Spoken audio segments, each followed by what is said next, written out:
महावीरो मंगलम गौतमो गणी मंगलम कुंदकुंदाद्यो जैन धर्मोस्तु मंगलम सर्वमंगल मांगल्यम सर्वकल्याणकारकम प्रधानम सर्वधर्मानां जैनम जयतु शासनम जैनम जयतु शासनम।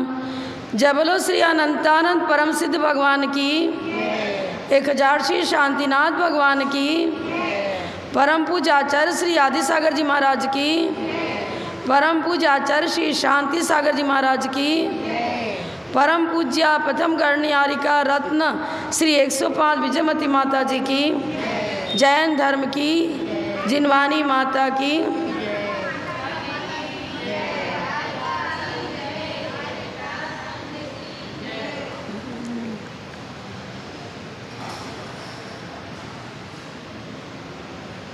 प्रवचन प्रतिदिन आप सब सुनते हो, पर सुनने के साथ साथ यदि हम उसको अपने जीवन में साकार नहीं करते तो क्या होगा? भोजन किया और डाइजेस्ट नहीं हुआ तो, अपच हो गया तो, देशना लब्धि के बिना सम्यक की प्राप्ति नहीं होती। पर देशना का अर्थ प्रवचन, ये तो सबको मालूम है। लब्धि, लब्धि का मतलब सुन करके उससे अपनी विशुद्धि बढ़ाना, विकारों को छोड़ना, कषायों का त्याग करना। जैसे जैसे हमारे परिणामों की विशुद्धि बढ़ती है वैसे वैसे हम करण लब्धि की ओर पहुँचते हैं और फिर सम्यक की प्राप्ति होती है। और सम्यक की प्राप्ति के लिए इंद्रिय जय, सेल्फ कंट्रोल बहुत ज़रूरी है। जब तक पंचेंद्रिय विषयानुराग से हमारा उपयोग नहीं हटता तब तक धर्म ध्यान की भूमिका भी जीवन में नहीं आ पाती है। करते तो हैं धार्मिक क्रियाएं, लेकिन धर्म ध्यान, ध्यान का मतलब चित्त विक्षेप का त्याग करना ध्यान कहते हैं। हमारा चित्त मंदिर में भी स्थिर नहीं रहता, घर की ओर दौड़ता है, दुकान की ओर दौड़ता है, बिजनेस की ओर दौड़ता है, कहीं कोई विकल्प हो गया तो उधर दौड़ता है मन। ये मन की दौड़ यदि नहीं मिटती है तो धर्म का अंश कहाँ रहा, धर्म ध्यान कहाँ रहा? कम से कम वासनात्मक जीवन तो छूटना ही चाहिए। इसीलिए संयम की आवश्यकता है। संयम का अर्थ ये नहीं कि हम महाव्रत ही धारण करें, ठीक है, महाव्रत के बिना संयम होता नहीं, करना नहीं हो तो यही बताता है। लेकिन आप जब 10 धर्म की व्याख्या सुनोगे 10 लक्षण पर में, तो उसमें भी उत्तम संयम आता है। वहाँ पर एक अच्छी व्याख्या हमने किससे सुनी थी?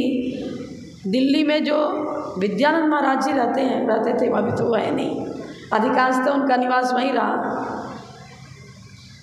तो शायद हमारी दीक्षा भी नहीं होती। उसके पहले मैंने उनका 10 धर्म के विषय में प्रवचन सुना था। मैं वहाँ गई थी, 10 दिन उधर ही रही थी। उन्होंने ये बताया कि 5 इंद्रियों पर कंट्रोल करो। महाव्रत को धारण करना तो संयम है ही, और जब तक 5 इंद्रियों पर कंट्रोल नहीं हो महाव्रत भी धारण नहीं कर पाएगा वो तो। पर आप श्रावक के लिए कौन सा संयम होना चाहिए? आचार्य ने बताया सबसे पहले इंद्रिय विवेक। इंद्रिय विवेक 5 इंद्रियां हैं, स्पर्शन, रसना, घ्राण, चक्षु और श्रोत। इनका सदुपयोग, जिनसे अनंतानबंधी कषाय का बंद होता हो, मिथ्यात्व का बंद होता हो, हमारा संसार दीर्घ बनता हो, उत्कृष्ट स्थिति को लेकर के पाप प्रकृतियां बनती हों, ऐसा काम तो नहीं करें। आँखों से देखें लेकिन उन अश्लील चित्रों को न देखें, उन रूप लावण्य को देखने में न उलझ जाए जिनसे वासनाएं जागृत होती हैं। नेत्र इंद्री के द्वारा जिनेंद्र देवशास्त्र गुरु का दर्शन करो। आपको दिन भर हम कहाँ देवशास्त्र गुरु का दर्शन करते, घर में भी जाना है, काम भी करना है। मात्र चक्षु इंद्री ही पाप का बंध नहीं कराती है, मतलब द्रव्य इंद्री पाप का बंध नहीं कराती। भाव इंद्री,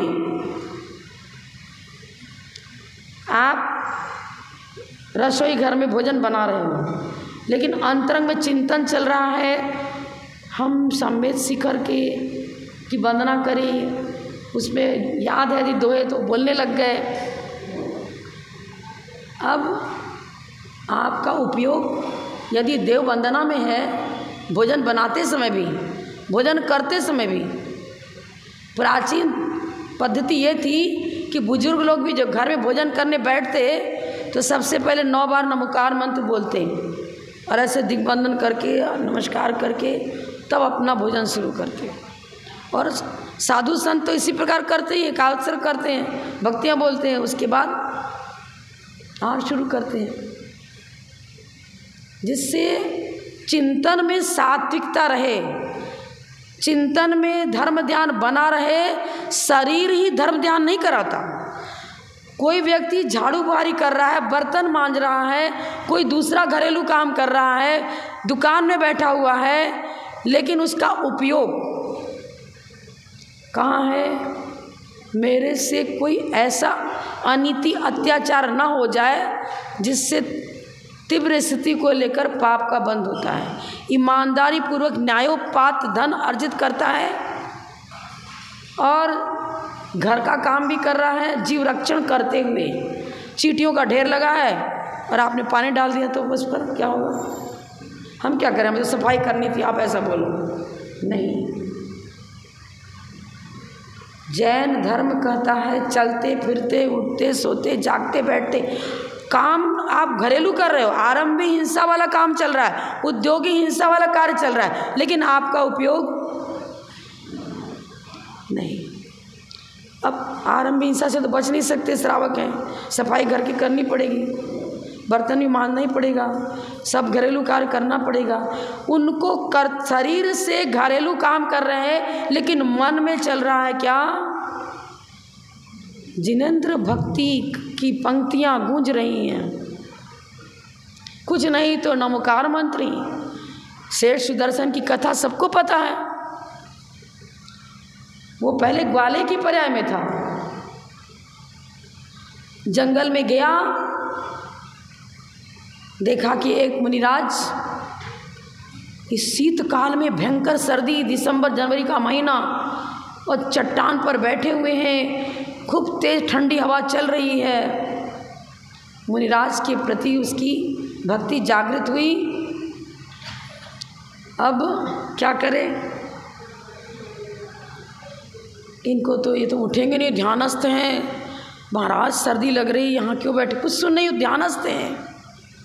सोचता है गायों को तो छोड़कर आना पड़ेगा, गाय चराने के लिए आया था मन में। सेठ के यहाँ सारी गाय पहुँचा दी और फिर रात्रि में वापस आ गया और चारों तरफ से अग्नि, महाराज कुछ संकेत नहीं कर रहे, उसने थोड़ी बहुत अग्नि जला ली, इधर उधर से लकड़ी इकट्ठा करी और महाराज को कुछ सर्दी कम हो जाएगी, अग्नि उधर लपट पहुँचेगी तो और उनको शांति मिलेगी, ऐसा सोच करके वो वैयावृत की भावना से करता रहा। महाराज का कुछ उधर उधर उपयोग है ही नहीं, वो तो आत्मानुभूति में मग्न है।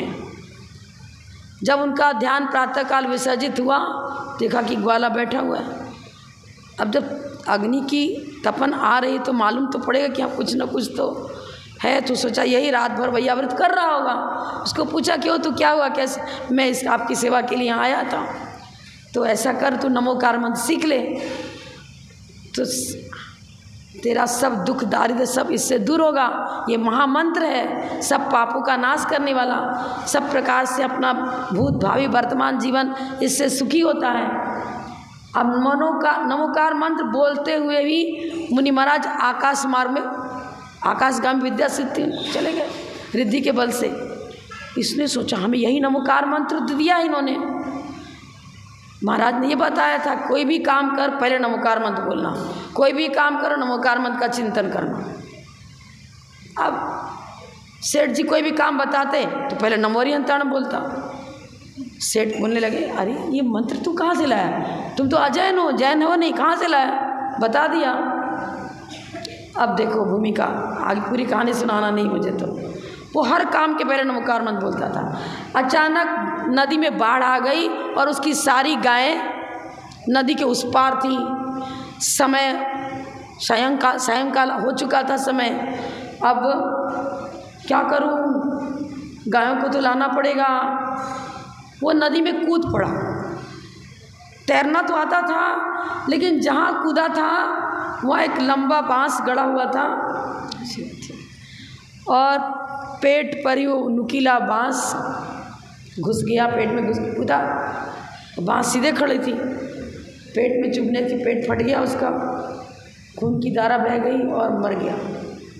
लेकिन नमोकार मंत्र का चिंतन उच्चारण करते हुए कूदा था, वही भावना थी, मरकर सेठ सुदर्शन हुआ और उसी भाव से मोक्ष चला गया।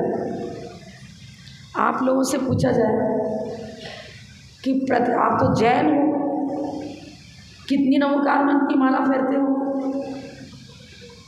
5 फेरते क्या कोई? 5 नमोकार मंत्र की माला कौन फेरता? हाथ उठाना।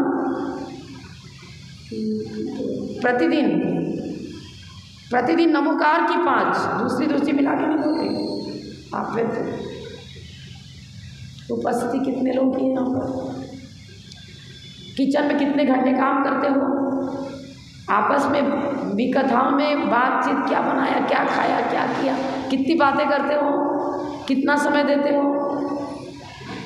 वो वाला गाय चराते चराते जंगल में निरंतर नमोकार मंत्र बोल रहा है और आप भोजन करते समय टीवी के सामने बैठ जाते हो, कुछ इधर उधर देखते रहते हो, क्या क्या जो भी देखते हो आप। हमारा उपयोग मात्र इस चर्म चक्षु से नहीं, ज्ञान चक्षु, आत्म चक्षु, वो आत्महित में निरंतर प्रवर्तित होना चाहिए। भोजन बनाते समय नमोकार मंत्र बोल रहे हो तो क्या होगा, आपको तो पुण्यार्जन, साथ से पुण्यार्जन हो ही रहा है क्योंकि श्रद्धा अच्छी है तो, और साथ साथ वो वचन वर्गणाएं उस वस्तु पर भी पड़ती हैं और नमोकार मंत्र की पवित्र वो मंत्र, रोटी बनाते समय कोई भी कार्य करो उस पर उसका अंश जा रहा है, मंत्र का प्रभाव पड़ रहा है उस पर, वो वस्तु क्या औषधि बन जाती है, औषधि बन गई। गणनीयारिका विजयमती माता जी का 3-4 बार ऐसा स्थिति आ गई कि डॉक्टर तक ने जवाब दे दिया, बोले बचना मुश्किल है। लेकिन आपको चमत्कार बताऊं मैं, हम लोग तमिलनाडु में थे, कडलूर, ओटी शॉर्टकट बोलते हैं उसको, ओटी, वहाँ पर चातुर्मास हुआ। एक छोटा सा गांव,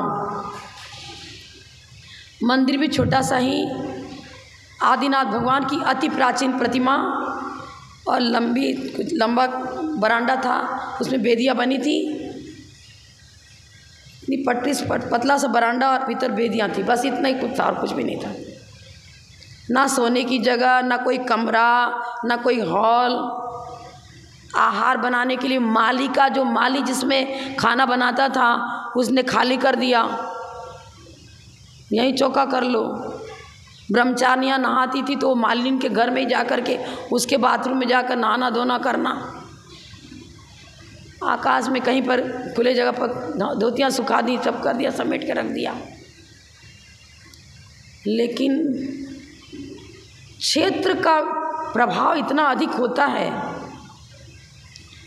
उस क्षेत्र की भूमि जहाँ कुंद आचार्य जैसे तपस्वियों का निरंतर विचरण हुआ, संबंधभद्र आचार्य आदि जो अभी कुछ भी कह लो, प्राचीन आचार्यों का तो दक्षिण भारत में बहुत अधिक संख्या में उनका विहरण हुआ। संबंधभद्र आचार्य की पीठिका याने मलय में पहाड़ के ऊपर बनी हुई है, उसका नाम है याने मलय। याने मने होता है हाथी, मलय मने होता है पहाड़। जानवरों में हाथी सबसे बड़ा माना जाता है ऊंचाई में, लंबाई में। ऐसे वो पहाड़ बहुत लंबा चौड़ा है तो उसका नाम है याने मलय। वहाँ संबंधभद्र आचार्य की पीठिका बनी हुई है और कम से कम 500-700 साधु वहाँ पर वहीं रहते थे, निवासी वहीं था। सिर के तरफ थोड़ी ऊंचाई है पत्थर में और पैर के तरफ धीरे धीरे ऊंचाई कम होती है, वहीं चट्टानों पर वहीं सोते थे। उनकी पीठिका बनी हुई है। वहाँ पर जम्बू द्वीप का नक्शा बना हुआ है, 2.5 द्वीप का नक्शा बना हुआ, 3 लोक का नक्शा बना है, नंदीश्वर द्वीप। वो नक्शा आचार्य देव संबंधभद्र आचार्य स्वयं बना करके अपने शिष्यों को 8-8 हज़ार आरिकाएँ जो कि वहाँ पर अध्ययन करती थी, ऐसी भूमि है। अब सोच लो वो तमिलनाडु का प्रांगण था जहाँ की चर्चा मैं कर रही हूँ, तमिल कोटी कडलू उसका पूरा नाम अकलूज नाम और बोलते थे ओटी। हम लोगों ने क्या किया, तत्काल धूप खेकर, ब्रह्मचारिणी थी उस समय में, तो धूप खेकर करके भक्तामर रिद्धि मंत्र सहित पाठ चालू किया। इधर श्वास नहीं, हृदय स्थान पर श्वास नहीं, पैर में श्वास नहीं, लेकिन फिर भी आपको आयु है। ये मत सोचना कि वो तो ठंड के कारण से पूरा शरीर जकड़ गया था, ऐसा हो गया था कुछ, तो शीत के कारण से। गणियार का विजयमती माता जी की गृहस्थ अवस्था की अपेक्षा कहेंगे, उनके बड़े भाई थे मोतीलाल जी ने, उन्होंने कहा सोंठ कायफल ला करके पूरे शरीर में लगाओ, उसको मालिश कर, रिगड़ो सोंठ और कायफल, वो भी उपचार होता रहा। इधर क्या हुआ, कह दिया कि भाई अब बिल्कुल श्वास देखने में नहीं आ रहा, तो कम से कम समाज को तो सूचना दी जाए। अब पांडिचेरी, सेलम, मद्रास, सब आसपास के जितने बड़े बड़े लोग थे, करीब करीब 200-300 लोग तो तत्काल इकट्ठे हो गए प्रातःकाल होते ही। इधर क्या हुआ, मंत्र का प्रभाव, भक्तामर आप सुनते उद्भूत भीषण जलोदर भार भुगना, सोच्याम दशाम उपगता च्युत जीविता सा, तत्पाद पंकज रजो मृत दिग्देहा, मर्त्या भवंती मकरध्वज तुल्य रूपा। ये काव्य भी उसी पाठ में सम्मिलित था। मंत्र लगातार चल रहा था, पूरी रात धूप खे करके जाप चलता रहा। प्रातःकाल जब समय सामायिक का हुआ, जैसे अभिशापहार स्तोत्र में आता है ना, वो बच्चे को तो विष चढ़ गया था पूरा, लेकिन धनंजय कवि ने जैसे गंधोदक छिड़का और वो बच्चा उठ करके बैठ गया था ना, निर्विष हो गया। ये भक्तांबर का प्रभाव रहा। सामायिक का समय आते ही माताजी स्वयं उठ करके बैठ गई और सामायिक में बिल्कुल निमग्न, जाप चल रहे। सब लोग कहने लगे, सूचना तो ये दी गई थी कि एक्सपायर्ड मतलब स्वर्गवास हो चुका, और ये कैसे बैठे, समझ लो। तुरंत इंग्लिश मेडिसिन, तत्काल रोग दूर होता है उससे, हैं? क्या हुआ, रोग दूर नहीं किया था उस मेडिसिन ने, किडनी खराब कर दी, हार्ट खराब कर दिया, साइड इफेक्ट बहुत भयंकर। नमोकार मंत्र पर यदि आस्था रहे तो असाध्य से असाध्य रोग, आस्था होनी चाहिए। जैसी मैना सुंदरी की आस्था थी, अंजना सुंदरी की आस्था थी, और मनोरमा घड़े में तो पतिदेव सर्प लाए थे, सर्प का हार बन गया था ना, यही कथा है ना, नहीं है? पढ़ा नहीं क्या, जाना नहीं क्या? ऐसी आस्था आप अपनी बनाओ ना। ये तब बनेगा जब हमारा विवेक, धर्म माने विवेक में हमारी भावनाएं देश शास्त्र गुरु के प्रति समर्पित होंगी। विवेक का मतलब सिर्फ ज्ञान, मेमोरी पावर मेरे पास अच्छी है, धारणा शक्ति अच्छी है, प्रवचन अच्छा कर सकते हैं, पाठ अच्छा याद कर सकते हैं, और बहुत सारे श्लोक याद कर लिया, तत्वासूत्र याद कर लिया। यहाँ विवेक का अर्थ ये नहीं ले रहे। पांचों इंद्रियों का प्रयोग संवर और निर्जरा जिनसे होती है उन कार्यों में संलग्न होना, इसका नाम है विवेक। जिनसे पाप का बंध होता है, संसार की वृद्धि होती है, मिथ्यात्व का आश्रय होता है, अनंतान मंदी जैसे कषाय का बंध होता है, इस प्रकार पंचेंद्रिय विषयों में अनुराग नहीं होना, इसका नाम है विवेक। वो भले ही अंगूठा छाप क्यों ना हो, ज्ञानी नहीं है, लेकिन आचरण सही है, खान पान सही है, वेशभूषा सही है, विचार सात्विक हैं, रात्रि भोजन नहीं करता है, जमीकन नहीं खाता है, अभक्ष भक्षण नहीं करता है, वो है विवेकशील। स्पर्शन इंद्री पर विवेक कंट्रोल, आपको स्पर्शन इंद्री पर कंट्रोल तो माता जी भाई बहुत कठिन है। स्पर्शन इंद्री का कंट्रोल का मतलब जो इंद्र अपने शरीर को अच्छा लग रहा है उस पे इतना गहरा अनुराग होता है कि उसके बिना बिल्कुल रह ही नहीं सकते, चाहिए ही चाहिए वो। अब तो स्कूलों में कॉलेजों में भी क्या एसी फिट है, एसी, बच्चे उसके बिना नहीं रह सकते। लेकिन ये लग्जरी लाइफ अधिक से अधिक रोगों को जन्म दे रहा है।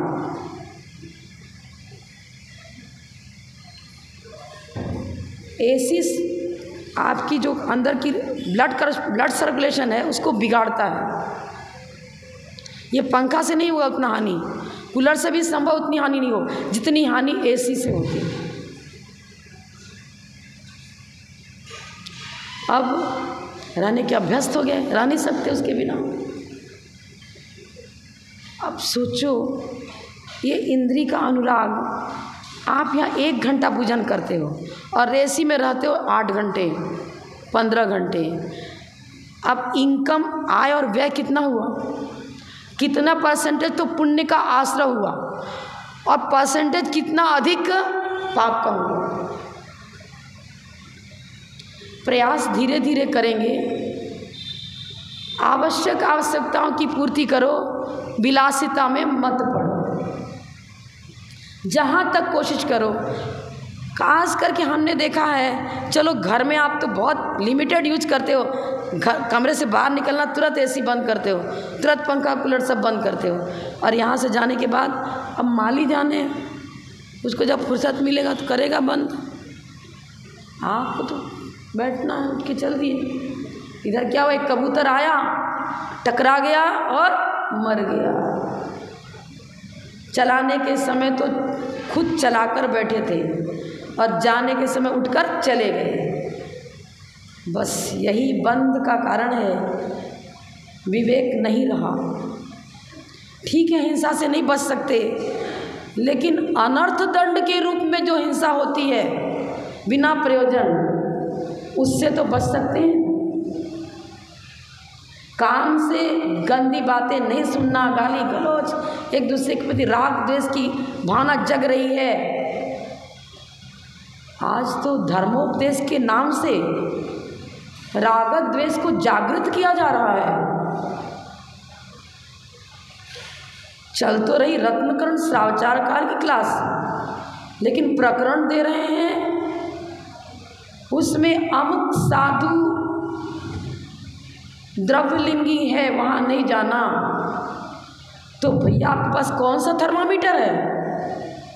मध्य ज्ञान श्रुत ज्ञान से तो जाना ही नहीं जा सकता ये विषय।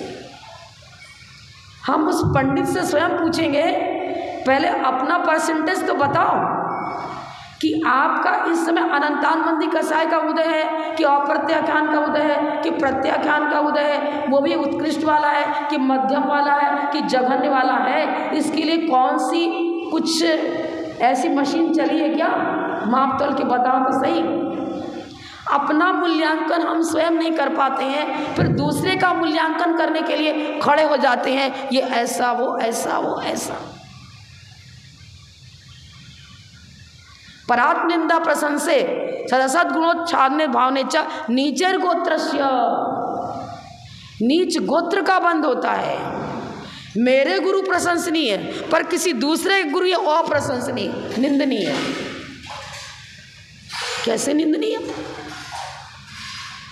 समौ शरण में बैठे हुए साधुगण एक ही कोठे में बैठते हैं, सभी जरूरी नहीं है कि समौ शरण में जितने मुनि बैठे हों वो सब किसी एक ही आचार्य से दीक्षित हों। कोई किसी से दीक्षित विद्या क्षेत्र में तो भी समौ शरण है ना, तीर्थंकर साक्षात हैं। अभी हमारे यहाँ जब अभी नहीं है पंचम काल में, पर जब चतुर्थ काल था तो सब आदिनाथ से लेकर महावीर भगवान तक तीर्थंकर यहाँ रहे, विचरण भी किया। और अलग अलग जैसे कि मान लो रामचंद्र जी ने दीक्षा ली, उनसे दीक्षित बहुत सारे साधु हो गए मुनि सुव्रतनाथ भगवान के ज़माने में। अब मैं प्रथमानुयोग में थोड़ी कच्ची नहीं बता सकूंगी, लेकिन अन्य अन्य बहुत सारे आचार्य जो अपने अपने शिष्य को दीक्षित करते रहे, तो सब संवत्सरण में एक साथ बैठे ना, एक साथ बैठे। और सबसे बड़ा है नमोकार मंत्र की जो मैंने चर्चा करी प्रारंभ, नमो आयर्याणम में सभी आचार्य यदि ओघवत नमो लोय सब नम पर आस्था रखते हो तो आपका ये आपकी श्रद्धा निकट भाव में आपको मोक्षगामी बना देगी। लेकिन उदाहरण से समझो, 4 भाई थे घर में, मनमुटाव होता गया, क्या हो गया? जब तक संयुक्त परिवार था, एक साथ भोजन बनता, सब एक साथ बैठकर प्रीतिपूर्वक भोजन करते थे, आराम से वात्सल्य में उनका परिणाम था। अब क्या हो गया? नहीं, चाचा को उनके पास नहीं जाना, बच्चे नहीं उनके पास नहीं जाना, ये हमारा ऐसा। अब भाई भाई में दुश्मनी हो गई, इधर भाई भाई में दुश्मनी, इधर साधु साधु में दुश्मनी हो रही। वो साधु सही नहीं, वो कहे वो सही नहीं, वो कहे वो सही नहीं। यही तो आशा और बंध का कारण है। करोड़ों नारियल चढ़ा दो, सिद्ध चक्र विधान कर लिया, लेकिन सिद्ध चक्र के प्रति 9 कोटि से जैसी आस्था वो नहीं बनी। सिद्ध के परमेष्ठी के द्वारा बताए हुए उनके पवित्र आदर्शों को हमने स्वीकार नहीं किया। द्रव्य पूजा तो करी पर भावों की निर्मलता का बैलेंस नहीं बनाया। कहाँ हुई पूजा? भगवती आराधना में तो गुणानुराग को भक्ति कहा है। गुरु के प्रति, देव साथ गुरु के प्रति, किसी के प्रति जहाँ जिनकी पूजा कर रहे हो उनके गुणों को के प्रति अनुराग जगना चाहिए। अभी कुछ वर्ष पहले की बात है, गढ़नियार का विजयमती माता ने एक दृष्टांत सुनाया था। कुछ मकान के बंटवारे को लेकर के भाई भाई में विवाद हो गया, झगड़ा हो गया, कोर्ट कचहरी हो गई। सब भाई जा रहे हैं कोर्ट में अपने अपने पास, लेकिन एक ही नाव पर बैठकर जाते थे। गांव में जाना था, नाव पर, नाव से जाना पड़ता था। टिफिन एक ही जगह बन जाता था, एक ही थाली में सब तीनों भाई मिलकर साथ में भोजन कर रहे हैं। और जब वहाँ वकील के पास खड़े होते, सबका अपना अपना वकील, एक दूसरे का पक्ष काटने में लगे हुए हैं। जब तक कोर्ट में हैं तब तक अपनी अपनी गवाह देते हुए अपने अपने पक्ष में उनका वकील उनका पोषण कर रहा है। वहाँ से निकले और बस बाहर उसी कोर्ट के अंदर ही बाहर बगीचे में बैठ गए और एक साथ आपस में बात कर रहे। वो उसको कह रहा, तू मेरा ये मैं अच्छा लाया भोजन, तू ये कर ले वो कर ले। आप पर इतनी मित्रता, इतनी गहरी मित्रता कि पूछो ही मत। वर्तमान युग में पद्म पुराण पढ़ा, लंका में अष्टानिका पर्व आ चुका था, राम रावण का युद्ध तो चल ही रहा था, अष्टानिका पर्व बीच में आ गया।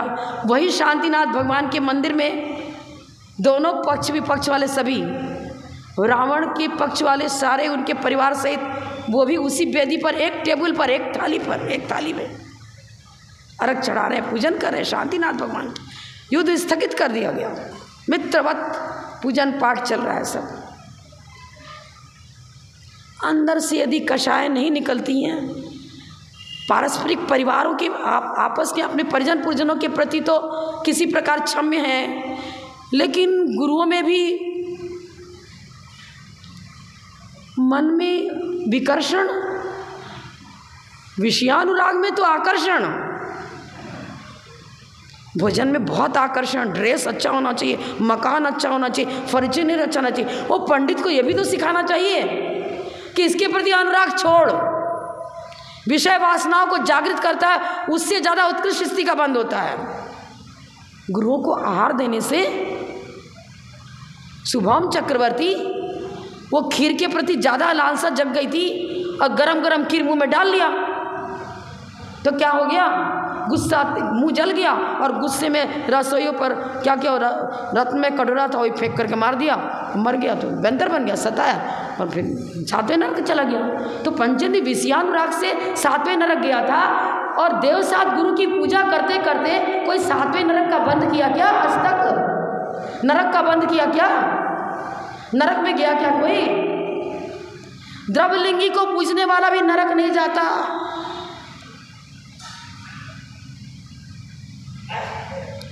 निरतिशय पुण्य भी स्वर्ग ले जाता है, निरतिशय पुण्य भी स्वर्ग ले जाता है। मिथ्या दृष्टि विधर्मी, जैन धर्मावलंबी की तो बात ही छोड़ो, वो तो महारत्न है हमारा जैन धर्म। तो विधर्मी जो अन्य धर्म को पूजने वाले हैं, लेश्याओं की विशुद्धि के बल से, कर्मकांड खोल करके देख लो, जीव कांड में लेश्या प्रकरण खोल कर देख लो, लेश्याओं की विशुद्धि के बल से मिथ्यात्व को पूजने वाला, अन्य देवी देवताओं को पूजने वाला, लेश्या के जिस अंश से मरण करता है वहाँ वो स्वर्ग में पैदा होता है। 12वें स्वर्ग तक द्रव्य मिथ्यात्व को लेकर जीव पैदा होता है। और हम मुनिराज को त्यागी व्रतियों के प्रति विकर्षण, किचन में तो नमकीन बाजार का चाहिए, वो छुड़वाओ ना, वो नरक का द्वार है। बाजार की मिठाई वो छुड़वाओ ना, वो नरक का द्वार है, वो तिरंज गति के बंध का कारण है। गुरुओं के प्रति विकर्षण पैदा करना, इनके प्रवचन में मत जाओ, इनकी क्लास में मत जाओ, इनसे मिलो मत, इनको हाथ मत जोड़ो, इनको वंदना मत करो। अरे ऐसा तो जब जीवन तीर्थंकर मौजूद थे उनकी देशना में भी इस प्रकार का प्रकरण उनकी दिव्य ध्वनि से नहीं हुआ, गणधरों से नहीं हुआ, किसी से नहीं हुआ। यहाँ तक दिखाया है, उन्होंने उदाहरण दिया है। गुरु कितने प्रकार के, एक तारण तरण, एक तरण और न तारण न तरण, ऐसा करके एक दृष्टांत आता है। तीर्थंकर तो तरण तारण होते हैं। कंदरा और गुफाओं में जिन्होंने साधना करी वो अपने आत्म ध्यान में रहते हैं और अपनी साधना को बढ़ाते हैं, तपस्या को बढ़ाते हैं। वहाँ पर गुफाओं में, कंदरा में जाकर उनकी देशना सुन लो तो ठीक, नहीं तो ठीक शहर में नहीं जाते। आपने आचार्य आदि सागर महाराज का नाम सुना होगा।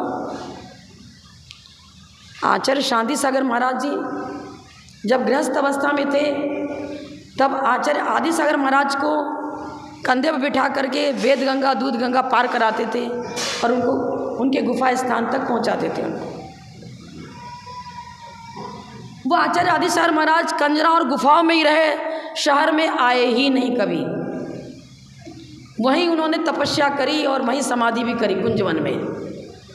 जब वो ध्यान लगाते थे, सामायिक आहार करके आए, ध्यानस्थ हो गए, पूरे दिन पूरे रात खड़े ही हैं साधना में, ध्यानस्थ खड़े हैं साधना, काल सर्ग मुद्रा में खड़े हैं। प्रातःकाल जब ध्यान विसर्जित हुआ, वहाँ के रहने वाले जो बुजुर्ग हैं उन्होंने बताया, इनकी 100 वर्ष की 90-99 वर्ष की आयु वाले, वो सारी आँखों से देखी बात बता रहे थे। वो पैर के नीचे की मिट्टी को उखाड़ के ले जाते थे। खेत में मिट्टी है, कहाँ है, जंगलों में मिट्टी है, वहाँ बैठे। और सिर दर्द हुआ तो सिर में लगा लिया, सिर का दर्द गायब। पेट में दर्द हुआ, वो लगा दिया, वो गायब। खेत में डाल दिया, दुगनी उपज होने लग गई, खेती दुगनी होने लग गई। ये साधना। अब कहो कि वैसी साधना जिसकी होगी उसी को पूजेंगे, ऐसी भी बात नहीं है, ऐसी भी बात नहीं है। किसी का बाह्य तप ज़्यादा उत्कृष्ट होता है, किसी का अंतरंग तप ज़्यादा उत्कृष्ट होता है। और तप तो मुनियों के उत्तर गुण में आता है। यदि कोई मुनि उपवास नहीं कर पा रहे हैं लेकिन उनके परिणामों की विशुद्धि बहुत अच्छी है, एक भुक्ति करते हैं, मूल गुणों का बराबर पालन करते हैं, लेकिन बाह्य तप कमज़ोर है, तो क्या वो मोक्ष नहीं जाएंगे? क्या उनके संबर निजरा नहीं होती क्या? यदि ऐसा ही होता तो भरत चक्रवर्ती ने तो दीक्षा ली और कोई उपवास व्रत कुछ भी नहीं किया, एक अंतर्मूर्त के बाद केवल ही हो गए, सीधे एक अंतर्मूर्त में केवल ही हो गए। और उनके पिता ऋषभदेव, पिता ही ना, 1000 वर्ष तक तपस्या करनी, तीर्थंकर होकर, आदिनाथ भगवान तीर्थंकर। और भरत चक्रवर्ती उनके पुत्र ही तो थे ना। अब आपको तो तीर्थंकर थे, उनको ऐसा क्यों लग गया? बस यही है, चूँकि वो भोग भूमि का अंत हुआ और कर्म भूमि का प्रारंभ हुआ। अब उनको 80 कृषि वाणिज्य सारी शिक्षाएं पब्लिक को देनी पड़ी प्रजा की रक्षा के लिए। परोपकार में ज़्यादा उलझ गए, तो 80 कृषि वाणिज्य की शिक्षा में उलझ जाने के कारण से अब पशु जो है खेती बर्बाद कर जाते, तो उनको कह दिया कि मूसिका लगा दो। अभिप्राय सही था, लेकिन दाना पानी अन्न रोक दिया। किसका? पशु का दाना पानी रोका था, तो इतना बड़ा पाप का बंध उस तीर्थंकर जैसे महापुरुष को हो गया कि 6 महीने तक आहार नहीं मिला। और मुनियों का आहार पानी रोके, ये विष पंथामनाए वाले, इनको नगर में प्रवेश मत करने दो, आहार नहीं कराना, नवधा भक्ति नहीं करना। उनके अन्नपान को रोकोगे तो क्या होगा सोचो। भूखे को भोजन देते। संवेद शिखर में कई ऐसी संस्थाएं, श्वेतांबरों की, आप लोग दिगंबरों के गरीब है कि सब लोगों को अन्न, कोई कंबल बांटता है, कोई भोजन बांटता है, कोई कुछ प्रसाद बांटते रहते कुछ नहीं। पक्षियों को डालते हो चुग्गा, इधर गाय को चारा ले लेकर के जाते हैं, देते हैं। तो क्या पशु पक्षियों को दाना देने के तो आप नहीं रोक रहे उनको? क्यों? जब कुपात्र सुपात्र की चर्चा वहाँ है तो वहाँ क्यों नहीं रोक लगाते?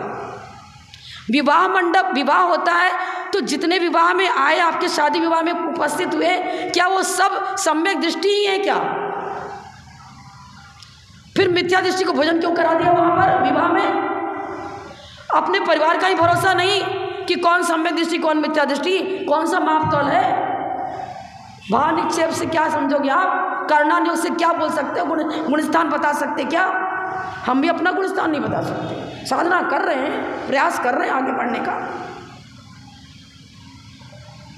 प्रीति भोज रात्रि में भी व्यवस्था है। वो पंडित रत्नकर्ण सावकाचार्य पढ़ाते समय इसका क्यों नहीं उपदेश करता? वहां तो कुपात्रों को सहर्ष भोजन कराया जा रहा है।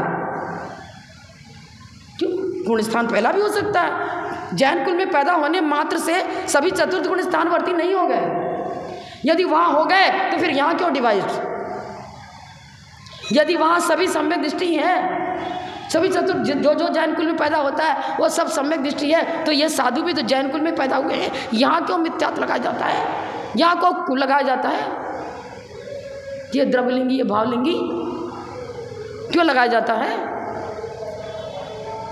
विचारों में संकीर्णता ही जैन धर्म के नाश का कारण है। उदार चरिता नाम तो वसुधैव कुटुंबकम। उदार चरित्र वाले सज्जन पुरुष को हर व्यक्ति के अंदर सद्गुण ही नजर आते हैं, और सद्गुणों पर दृष्टि जाती है तो उसके परिणामों की विशुद्धि गुणाकार रूप से बढ़ती है। दुर्गुणों में भी सद्गुण ढूंढना, यह है सम्यक दृष्टि के लक्षण। कोई ऐसा इंसान नहीं जिसमें मात्र दुर्गुण दुर्गुण। शेर का ले लो, शेर को क्रूर बोलते हैं, पर शेर भी जब अपने परिजन पूजनों से मिलता है तो अपने बच्चे को चिपका कर रखता है, और अपने परिजन उसके साथ साथ रहने वाले जो हैं, खेलने कूदने वाले, शेर शेर के साथ साथी होकर मित्रवत बैठता है ना। शेर भी तो शेर के अपने शेर के साथ मित्रवत बैठता है ना। तो उसमें भी कुछ अंश में प्राणी मात्र के प्रति मैत्री भाव है। और शेर का ऐसा विशेषता है, जब भूख लगती तभी शिकार करता है, फिर वन में विचरण करते रहते पशु पक्षी किसी को डिस्टर्ब नहीं करता, नहीं मारता है, काटता पीटता नहीं, उनको तकलीफ नहीं पहुंचाता है, वहीं विचरण करते रहते। जब भूख लगती है तब वो शिकार करता है, 24 घंटे क्रूरता नहीं करता। पशु में भी सज्जनता है और दुर्जनता दोनों।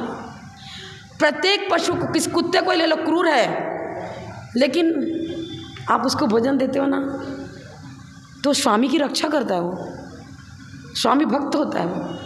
तो हम कैसे कहें कि वो कुत्ता मात्र दुर्गुणी है? ये भी नहीं कर सकते मात्र सद्गुणी है।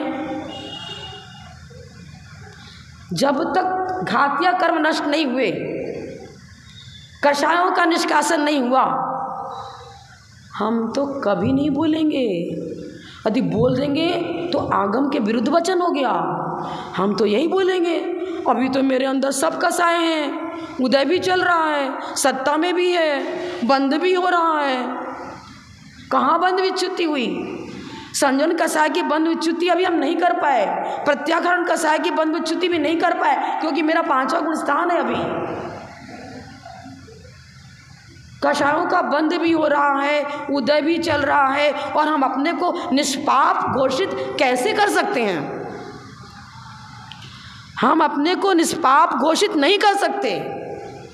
जब तक घात या कर्म नष्ट नहीं होता है तब तक सांप्रायिक आश्रय बनता ही रहता है, बनता ही रहता है। 9वें गुण स्थान तक सांप्रायिक, 10वें गुण स्थान तक है सांप्रायिक आश्रय।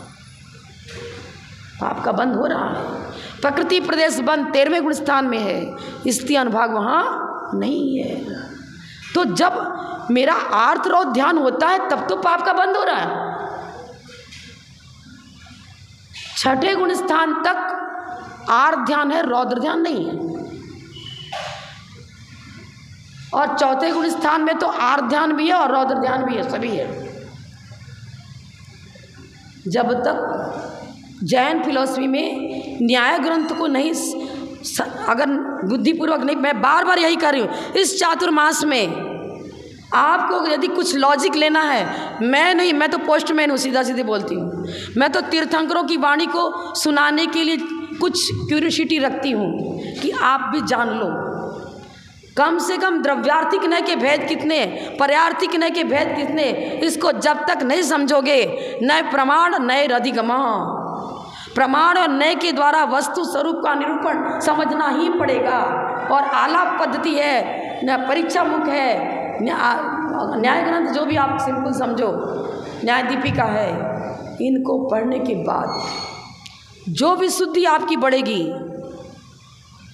वो शायद जैसे 10 दिन के अंदर जो विशुद्धि बढ़ती है वो 10 वर्ष में पूजन से नहीं बढ़ी। क्यों? हम समझ नहीं पा रहे थे। पीतल भी पीला था, सोना भी पीला था, दोनों को पीला समझ करके एक जैसा मान लिया था। अरहंत का स्वरूप, मैं आपसे एक प्रश्न सिर्फ करूंगी। वीतराग भगवान के 3 विशेषण हैं, अरहंत भगवान के 3, वीतरागी, सर्वज्ञ और हितोपदेशी। वीतरागी, सर्वज्ञ और हितोपदेशी, ये 3 गुण, ये तीनों क्या उस अरहंत भगवान के नैसर्गिक गुण है क्या? गुण गुणी संबंध है क्या? वीतरागी, सर्वज्ञ, हितोपदेशी, ये तीनों अरहंत भगवान के गुण हैं। तो किस अपेक्षा से हैं, किस अपेक्षा से नहीं हैं?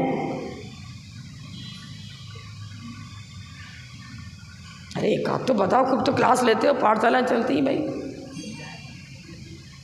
क्या हो गया, बोलो ना।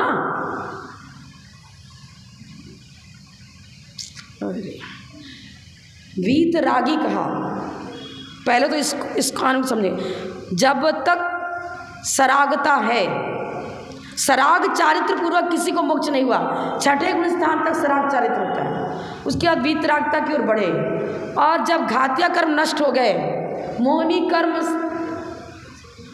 मुख्य मोह छ्यात ज्ञान दर्शना छ्यात केवलम, मोहनी कर्म गया, दूसरे समय में ज्ञान और दर्शना अंतराय भी गया, घातिया कर्म नष्ट हो गए, बाधक सामग्री हटी।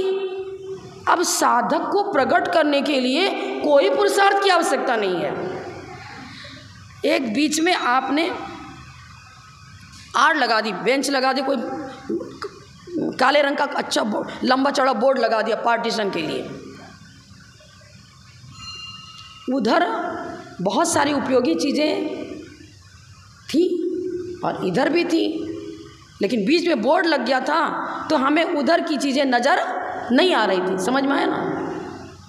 बाधक सामग्री को हटाना, बाधक सामग्री हटी और साधक सामग्री तो वहाँ मौजूद ही है, जहाँ जहाँ रत्नत्र है वहाँ वहाँ आत्मा, रत्नत्र को अलग से खरीद कर लाना नहीं पड़ा, कहीं से इकट्ठा नहीं करना पड़ा, वो तो वस्तु का स्वरूप है, स्वरूप को में लेन देन नहीं होता, स्वरूप में लेन देन होता ही नहीं है। दीपक जला था, उसके ऊपर कोई आवरण डाल दिया, हल्का सा छेदता था कि ऑक्सीजन तो जल रहा था दीपक, लेकिन दीपक की रोशनी बाहर प्रकट नहीं हो रही थी, लेकिन दीपक का अस्तित्व है, उसकी रोशनी का भी अस्तित्व है, उसकी अर्थ क्रिया बराबर है, प्रकाशमान ही है, लेकिन बाहर प्रकाश प्रकट नहीं हो रहा था।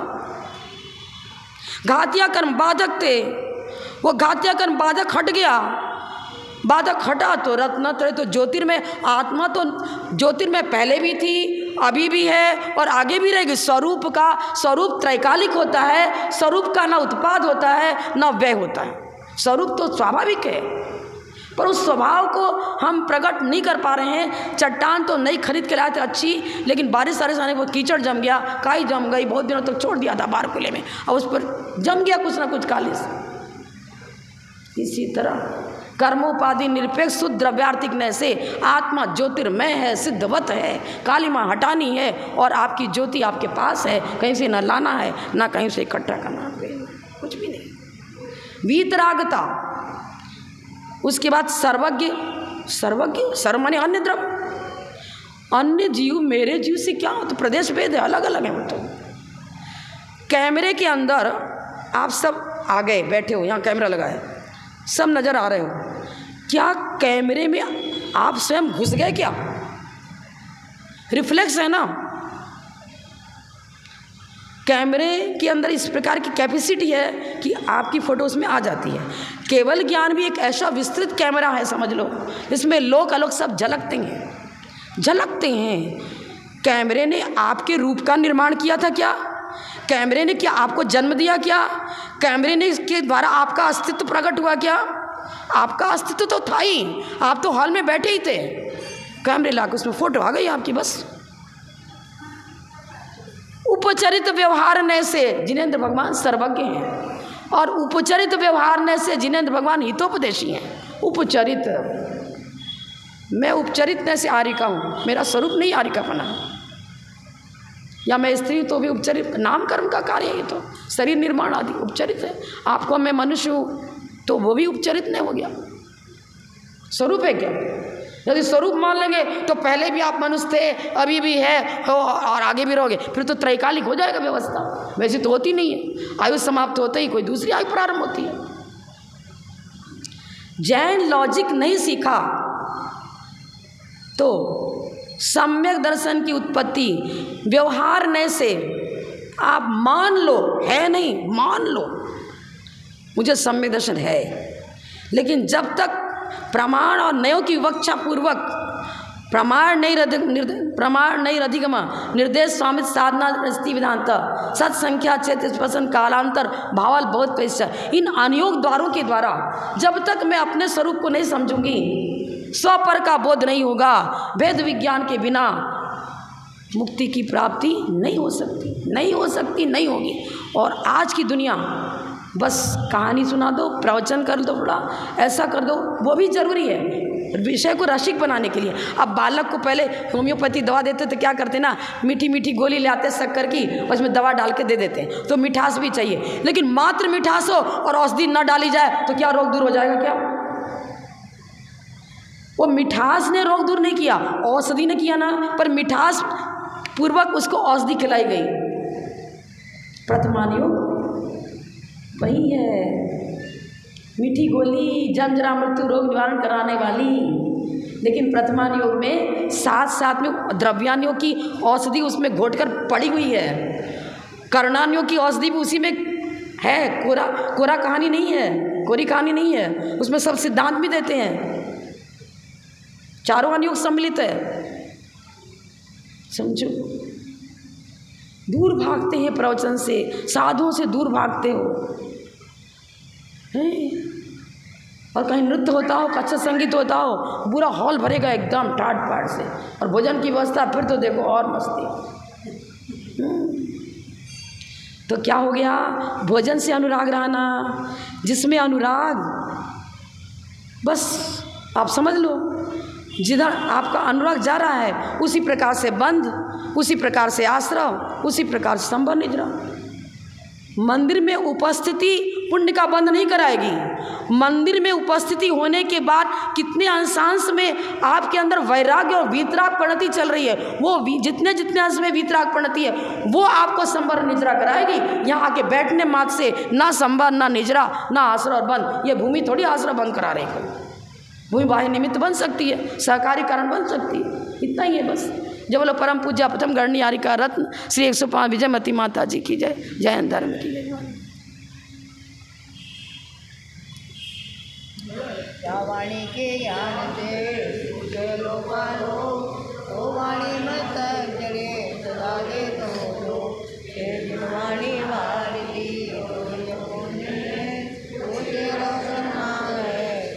उसको बंद कर दो।